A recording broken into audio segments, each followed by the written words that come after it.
देंगे, पढ़ाएंगे। ठीक है, तो चलिए क्लास को बाबू हम यहाँ पे शुरू करते। देखिए पहला नंबर यहाँ पे जो क्वेश्चन है ना आ चुका है कि ओजोन क्या है, इसके महत्व को बताए। यानी ओजोन परत आप लोग नाम सुनते होंगे, ओजोन का सूत्र क्या होता है O3।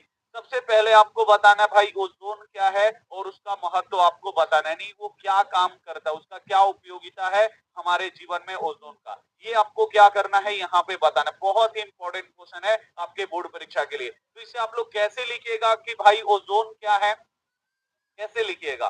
तो बस हम आपको बहुत ही सरल तरीका से बताएंगे, आप लोग बिल्कुल एकदम ध्यान से समझिए। देखिए ओजोन ऑक्सीजन का अपरूप है। अब देखिए यहाँ पे लिखा है भाई जो ओजोन है ये ऑक्सीजन का अपरूप है। कैसे अपरूप है आइए हम आपको समझाते हैं। जो ओजोन होता है बाबू इसका सूत्र क्या होता है O3 होता है। यानी O3 का मतलब यहाँ पे ऑक्सीजन के परमाणु कितने हैं, 3 को हैं। यानी जो ओजोन है बाबू ये ऑक्सीजन से ही बना है, यानी 3 को ऑक्सीजन के अणु से ये ओजोन बना है। तो जो ओजोन है बाबू किसका अपरूप होगा, तो ऑक्सीजन का अपरूप होगा। क्यों अपरूप होगा ओजोन ऑक्सीजन का, क्योंकि जो ओजोन है ये ऑक्सीजन से ही बना है। ठीक है ना, तो अब आपको समझ में आया ओजोन ऑक्सीजन का अपरूप है। ओजोन का एक अणु ऑक्सीजन के 3 परमाणुओं से मिलकर बना होता है। ओजोन का सूत्र होता है O3।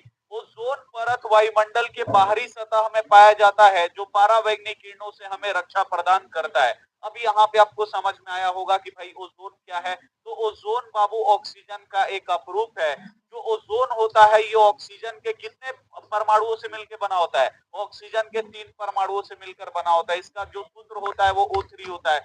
ये तो आपको ओजोन के बारे में पता चल गया कि भाई ओजोन क्या है। ओजोन बाबू महत्वपूर्ण क्यों है हमारे लिए, क्योंकि ये पारावैंगनिक किरणों को छानने का काम करता है। आप लोग यहाँ पे फोटो में देखिए, इंपॉर्टेंट ये क्लास है बाबू, क्लास को एकदम शुरू से लेकर अंत तक देखिएगा। यहाँ पे आप लोग फोटो में देखिए, ये बाबू सनलाइट है, ठीक है ना, सन है और ये इसका लाइट है, सूर्य का प्रकाश है। अब ये पीला वाला भाग देख रहे हैं ना, यही बाबू ओजोन है। ये क्या है बाबू O3। ये क्या है बाबू, इसे आप लोग पृथ्वी का रक्षा कवच, सुरक्षा कवच भी आप लोग बोल सकते हैं। देखिए जो ये ओजोन है ना बहुत ही खास है बाबू हमारे जीवन के लिए। ओजोन क्यों खास है, क्योंकि इससे जो अच्छा वाला किरण आएगा जो हमारे लिए उपयोगी है, हम लोगों के लिए हानिकारक नहीं है, वो ओजोन को पार करके सीधे धरती पे आ जाएगा। हम लोग रहते कहाँ हैं, तो देखिए हम लोग रहते हैं यहाँ पे धरती पे। ये बाबू हम लोगों का इंडिया है, यहाँ पे हम लोग रहते हैं। तो ये आराम से जो हानिकारक किरण नहीं है वो एकदम आराम से आ जाएगा। लेकिन जो हमारे लिए खराब किरण है जैसे पारावैंगनिक किरण है, इसको बाबू बोलेगा हम तुमको आने ही नहीं देंगे। पारावैंगनिक किरणों को क्या करेगा, भाई तुम लौट जाओ। आएगा पारावैंगनिक किरण, देख रहे हैं लाल कलर का है, नहीं वो डेंजर किरण है। लाल कलर का आपको यहाँ पे किरण जो दिखाई दे रहा है जो लौट के जा रहा है, ये क्या है बाबू, डेंजर किरण है। बोलेगा